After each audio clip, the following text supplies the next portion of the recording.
Bonjour à tous et bienvenue sur Tuto Blender. Vous êtes ici dans une vidéo hors série. Et oui, les vidéos hors série ça existe sur ma chaîne. Il y a même une playlist pour ça. Mais bon, ça c'est pas le but de la vidéo. Le but c'est pour moi de faire une petite promo personnelle. Même si j'aime pas trop faire les promos personnels et vous en verrez quasiment jamais sur ma chaîne, bah je me suis dit pourquoi pas. Après tout, je fais ce que je veux sur ma chaîne, donc cette fois-ci je vais en profiter. Mais avant de parler de ma petite promo personnelle, j'aimerais quand même faire un petit détour sur un événement assez cool. Aujourd'hui, en tout cas à l'heure où j'enregistre cette vidéo, c'est la date de sortie de la version 2.79 de Blender. Et donc si vous ne l'avez pas fait, je vous invite à aller sur le site officiel de Blender, blender.org, et d'aller cliquer sur le bouton Download Blender 2.79, ou alors de cliquer sur le Download button, enfin le bouton Download qui est en haut, pour aller accéder à la page de téléchargement de Blender, la toute nouvelle page de téléchargement, parce qu'elle a été fraîchement refaite il y a, je dirais, un mois. Et donc ici, vous allez pouvoir cliquer sur Download Blender, qui est le téléchargement de la version la plus stable, récente, et donc depuis aujourd'hui c'est la 2.79. Vous pouvez sélectionner donc le système d'exploitation que vous voulez, et tout le tourne-toin. Et lorsque vous avez téléchargé et installé cette nouvelle version, vous vous retrouvez avec ceci devant vous. Et ça c'est super cool, c'est le splash screen de la version 2.79. Le splash screen c'est cette petite fenêtre que vous avez en face de vous avec cette icône, enfin cette image qui représente la version 2.79 et qui représente aussi donc l'image qui est tirée en fait d'un trailer, donc d'un court métrage que la Blender Foundation, enfin que le studio d'animation Blender a réalisé il y a quelques mois maintenant, qui est sur The Agent 327. Et donc ce court métrage qu'ils ont fait est censé être une bande d'annonce pour un potentiel long métrage que le studio d'animation Blender lié à la Blender Foundation voudrait mettre en place, et qui serait tiré de cette bande dessinée qui représente donc cet agent 327. Et donc je vous recommande d'aller regarder cette petite bande-annonce, c'est plutôt sympa, le court-métrage est cool et assez marrant, et ça vous donne envie de voir le long-métrage, donc c'est bien. Et donc ça représente la version 2.79. Et il va falloir s'habituer à cette version 2.79 parce que la version 2.8, qui est donc la prochaine, n'est pas annoncée avant longtemps. En fait, il faudra attendre, je pense, fin 2018, peut-être même 2019, avant de voir cette version apparaître en ligne en version stable, parce qu'elle va comprendre de très gros changements. L'interface utilisateur va changer drastiquement. Il y a plein de nouveautés qui vont apparaître. Ça va être un très grosse étape en fait de passer de la 2.79 à la 2.8, même si la 2.79 a quand même pas mal d'éléments cool. Je ferai peut-être une vidéo qui reprendra en gros les nouvelles fonctionnalités de cette nouvelle version, mais la 2.8 est vraiment au cœur des conversations depuis plusieurs mois maintenant. Elle est en fort développement déjà depuis plusieurs mois, et c'est pour ça que je dis qu'elle est très prometteuse comme version. Mais il y a encore beaucoup à faire s'ils veulent arriver à implémenter tout ce qu'ils ont promis. Et je ne doute pas qu'ils réussiront à implémenter un maximum de ce qu'ils ont annoncé, et donc on attend ça avec impatience. Donc sans plus trop parler de cette version 2.79, revenons au sujet principal de cette vidéo, qui serait donc ma petite promo personnelle. Vous le savez peut-être, ou alors vous ne le savez pas, on s'en fiche, je viens d'être diplômé de mon école qui s'appelle Isart Digital. Et oui, jusqu'au début de cet été, j'étais encore étudiant. J'étais en master, deuxième année de master, dans l'école Isart Digital qui se trouve à Paris, dans le cursus effets spéciaux. Parce que oui, Isart Digital, c'est une école plutôt axée jeux vidéo, mais moi j'étais dans la petite branche qui fait partie des effets spéciaux et du cinéma 3D, quoi. Et donc pour valider ma dernière et cinquième année dans cette école, il fallait que... Enfin j'ai pas fait 5 ans, mais bon, on s'en fiche. Il fallait que je fasse un court-métrage.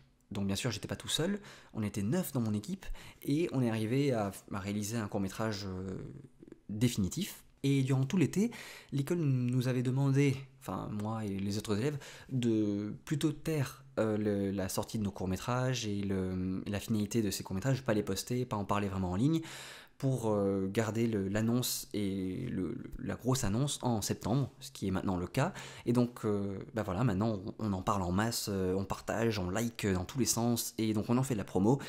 Voilà donc le but de cette vidéo, de faire un peu la promo de mon court métrage. Alors je ne vais pas vous le diffuser là tout de suite devant, parce que le but c'est quand même de amasser un maximum de vues sur les différents liens que mon école a mis en place, comme ça ils mettent un lien en ligne et tout le monde regarde sur un seul et même lien, et donc ça ne partage pas les vues sur plein de vidéos qui ont été uploadées un peu dans tous les sens, ce qui est logique.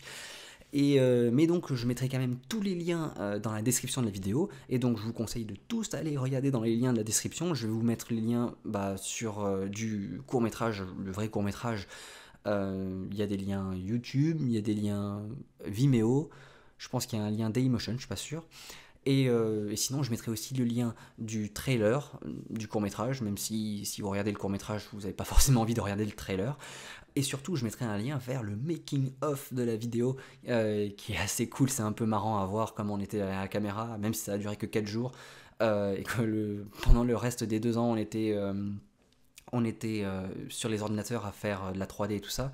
Mais bon, le making-of nous montre les 4 jours un peu marrants derrière la caméra lorsqu'on a filmé l'acteur. Et donc voilà, c'était un court-métrage avec prise de vue réelle, c'est-à-dire qu'on devait filmer quand même un acteur et des scènes, et ensuite intégrer de la 3D. Au final, on s'est plutôt contenté d'intégrer un acteur dans de la 3D, en tout cas en ce qui concerne mon court-métrage. Mais donc voilà, je vous mettrai tous les liens. Encore une fois, je vais le répéter plein de fois pendant la vidéo, mais regardez, cliquez sur les liens dans la description et allez voir mon court-métrage qui s'appelle Wanderer. Et donc partagez, likez un maximum. Vous pouvez me jeter des pierres si vous voulez, mais je fais ce que je veux sur ma chaîne. Donc voilà. C'est un moyen pour vous de me soutenir si vous aimez bien ce que je fais. Et je fais pas ça très souvent, donc merci de faire ça. Là, ce que vous voyez à l'écran, c'est le travail principal que j'ai fait dans ce court-métrage. J'ai fait d'autres trucs aussi, hein, mais le plus gros de mon boulot, ça a été de faire le décor, enfin l'environnement. Et donc tout se passe dans un hangar, la plupart du temps. Donc ça se passe dans un hangar, et voilà le hangar que j'ai pu faire. Et donc dans cette vidéo, je vais pas vous montrer le court-métrage, ni le trailer, mais je vais vous donner envie quand même en vous montrant ce rendu que j'ai fait. Et aussi l'intérieur de la scène Blender dans laquelle j'ai travaillé avec le hangar. Et donc vous allez voir une scène super complexe avec donc ce hangar qui a été fait. Nous voici donc à l'intérieur de mon hangar dans la scène Blender. Donc on voit que c'est bien Blender. Et on voit un peu le hangar tout autour avec tous les différents objets qui le composent. J'ai utilisé beaucoup de calques qui sont en dessous, en tout cas j'ai utilisé tous ces calques là. Lorsque je l'ai fabriqué, j'ai utilisé différentes scènes, et en fait ça c'est une scène combinée où j'ai mis tout plein de choses à l'intérieur. Si je sélectionne certains éléments, je sais pas, je vais prendre le Fenwick qui est ici, j'ai aussi pas mal de matériaux que j'ai mis en place, que vous pouvez voir, en fait et c'est plutôt simple comme matériel, c'est plutôt ce matériau là qui est compliqué, c'est un groupe, mais voilà. Quoi d'autre? Donc il y a plein de choses. J'ai fait des tas d'ordures avec des particules et j'ai assigné certains objets aux particules, enfin des débris aux particules, et j'en ai fait des monticules. Et puis voilà, j'ai fait un seul modèle de pot de peinture qu'on a dupliqué en plein exemplaire. C'est pas vraiment sur ça qu'on se concentre dans la vidéo, mais bon, c'est bien de remplir un peu en arrière-plan.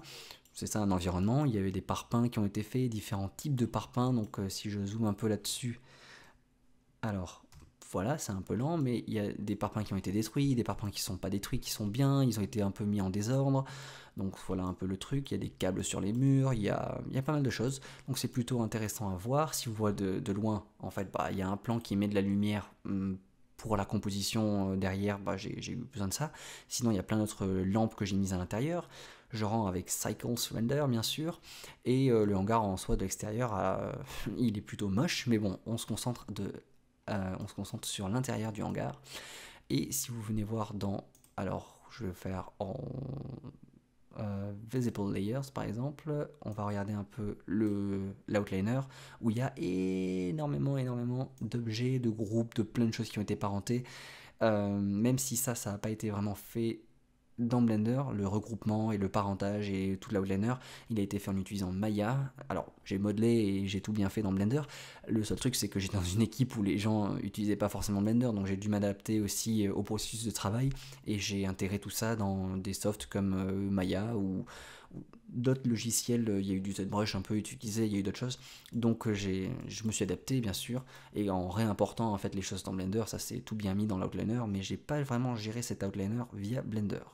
Alors peut-être que je parle un peu, peut-être que je dis un peu des choses trop poussées pour certains d'entre vous et que vous ne suivez pas, mais ça vous donne un peu une idée d'un projet. Alors je vais pas dire, c'est un projet avancé bien sûr, mais je vais pas dire que c'est un projet de production parce que bah, clairement c'était un projet d'études à l'école et puis je suis pas encore maintenant j'ai le niveau pro vu que je suis sorti mais c'est pas vraiment un niveau de production fini. Enfin, j'en sais rien parce que je n'ai pas vraiment fait encore de production. Mais au moins ça vous donne l'idée d'une scène beaucoup plus complexe avec Blender et donc voilà, c'est faisable, c'est réalisable. Moi j'ai fait ça, donc vous allez réussir à le faire un jour. Là je suis sorti, voilà. Et donc encore une fois, allez dans les liens en bas, dans la description, cliquez, likez, partagez, surtout partagez un maximum sur tous les liens, regardez, enfin montrez à vos amis pour dire oh j'apprends Blender, regarde ce qu'on peut faire avec Blender. C'est vraiment cool et donc c'est un moyen de me soutenir aussi qui est vraiment bien. Je mettrai aussi tout en bas de la description, en dessous de mon court-métrage, je mettrai bien évidemment les liens vers les courts-métrages, les autres courts-métrages de ma classe et de la promotion qui était avec moi en cinéma d'animation. Donc eux ils ont fait de la 3D aussi mais c'est beaucoup plus des dessins animés.